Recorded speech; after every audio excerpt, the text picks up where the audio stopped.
shocking acts of terrorism, soaring crime rates, and increasing incidences of violence are propounded by film, media, and government reports alike, create strong public sympathy and support for harsh tactics and surveillance techniques, until individuals are monitored to a level more befitting a totalitarian state. Public opinion will once again be manipulated to give the Masons justification for their actions and make their goals easier. The means of monitoring the masses and storing all personal information on individuals in society on a massive mega database are already underway.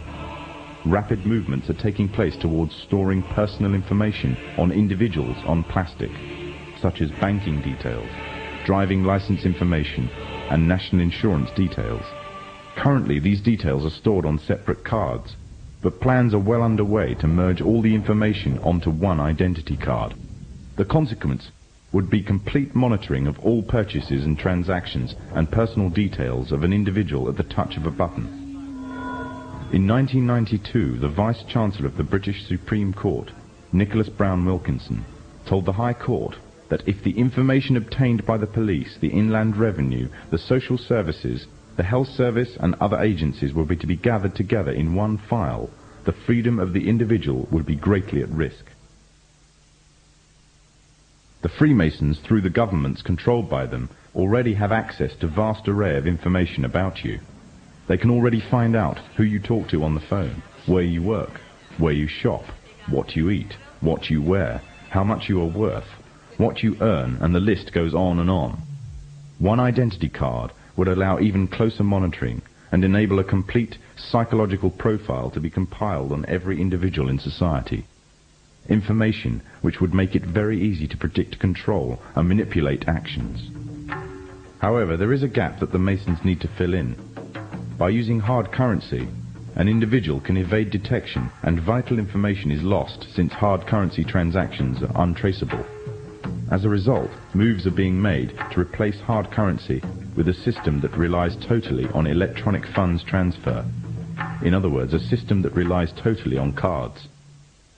Trails in Swindon have heralded the first signs of a move towards the introduction of smart cards and electronic money on a national scale in the UK. The Mondex scheme is pioneered by NatWest and Midland Banks and British Telecom. Inside a smart card is a microchip which calculates every single transaction, not only financial transactions, but records every single thing for which it is used. It can serve as a credit card, a building society passbook, library card, travel card, phone card, and quite possibly an identity card.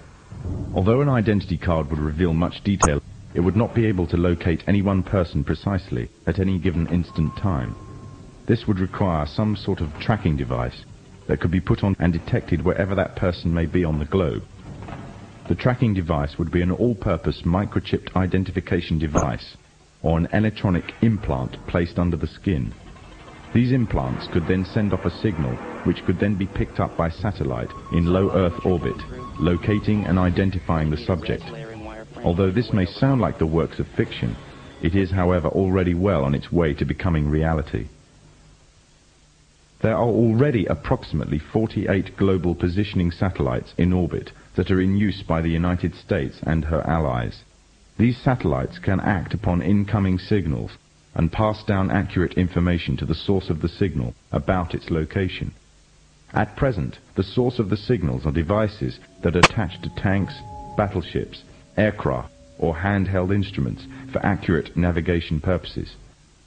The next step would be to introduce the device that creates the source signal on every individual.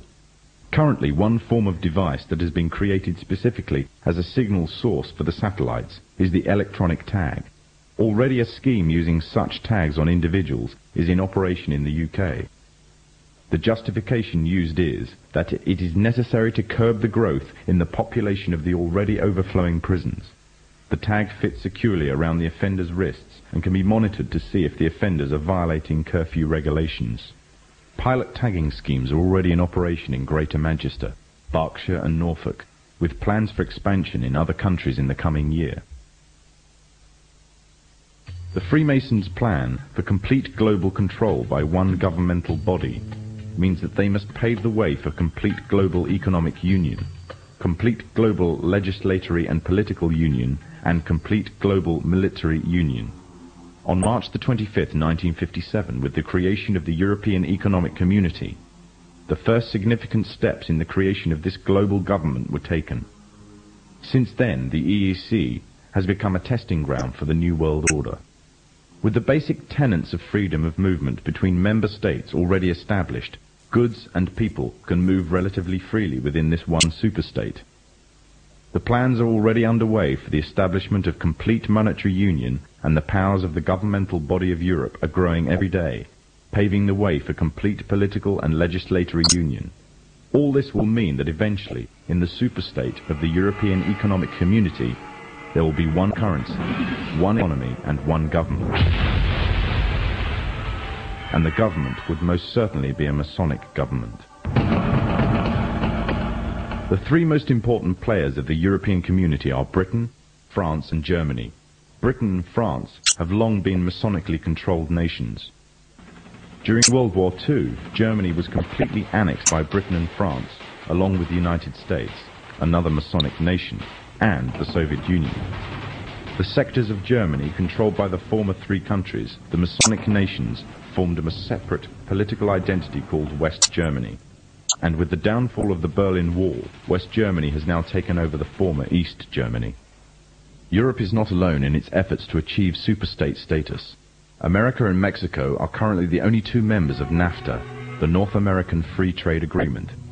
However, the nations of the South are increasingly being pursued to join. With Masonic superstates in both Europe and America firmly established, global union would be a logical and easy progression. However, there is another problem that the Masons need to contend with if they are to be the masters of this global union. By the 1970s, it was becoming increasingly clear that the population of Europe and white America was rapidly declining. Unless something was done, the expanding size of the population of third world nations would pose a serious threat to national security of Masonically controlled countries. Western consumer power and productivity would reduce, and as a result, they would be completely dependent on that of the third world population. Somehow, the gap between Western population and third world population had to be a bridge to restore Western supremacy, or more precisely, Masonic supremacy, at a global scale. In the 1970s, President Jimmy Carter commissioned the Global 2000 report. The findings of the report blamed virtually all of the world problems on the population growth of non-white people. The report went on as far as recommending the elimination of at least 2 billion people in third world nations off the face of the earth by the year 2000 in order to restore Western supremacy. Interestingly enough, also in the 70s, the AIDS epidemic broke out, claiming huge amounts of life in third world nations, as well as amongst the growing black and Hispanic population of America. It was said that the virus originated from green monkeys in Africa and was later passed on to the local population through either acts of bestiality or through consuming them as food. From there on, AIDS spread like wildfire across the African continent and later on to the rest of the world, claiming millions of lives. However, the story was just a smokescreen. On June the 2nd, 1988, the Los Angeles Times published an article refuting the idea that the human AIDS virus originated from green monkeys. It uncovered evidence that the DNA composition of AIDS was totally inconsistent with that of green monkeys. In fact, it could be proven that the AIDS virus could not be found anywhere in nature and could only have ever survived in the human biological system. If the virus did not exist anywhere in nature, the question is raised as to where exactly the virus all of a sudden stemmed from. On July the 4th, 1984, the New Delhi newspaper in India called The Patriot published an article making the first detailed charges of AIDS as being a counter-biological warfare agent. An anonymous American anthropologist was quoted claiming that AIDS was genetically engineered at the U.S. Army's Biological Warfare Laboratory at Fort Detrick near Frederick, Maryland. Then on October the 30th, 1985, the Soviet journal Literaturia Gazeta repeated the charges made by the Indian newspaper, making it an international controversy.